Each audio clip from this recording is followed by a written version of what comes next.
Ninja Thirsti drain light blinking. Here's how to fix it fast. If your Ninja Thirsti is flashing the drain light and won't make another drink, it means the last cycle was interrupted and the system needs to flush itself out. Until that happens, all other drink options are disabled, but it'll still let you run the drain cycle manually. Here's how to do it. Step 1. Put a cup under the nozzle. Place a cup on the tray to catch the leftover water. Make sure it holds at least 8 ounces. That's how much the machine will flush out. Step 2. Press Start to run the drain. Now press the Start button.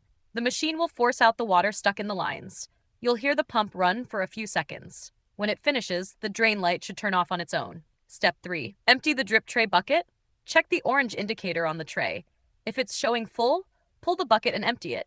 And if you had any splashing or mess, I've linked the microfiber cloth I use below. It's absorbent, safe for plastic, and won't leave lint in the tray or around the base. Step 4.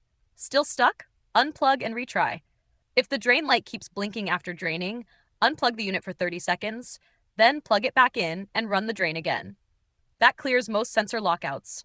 Step 5. Contact support if it won't clear.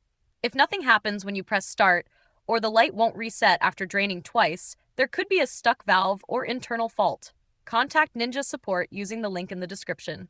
If this helped you clear the blinking drain light and get your Thirsti working again, subscribe to No Filler Fixes for more fast appliance help. And if you're cleaning up splashes or overflow, I've linked the microfiber cloth I use below. It's perfect for wiping around the tray and base without scratching the plastic. Thanks for watching, and let it finish what it started.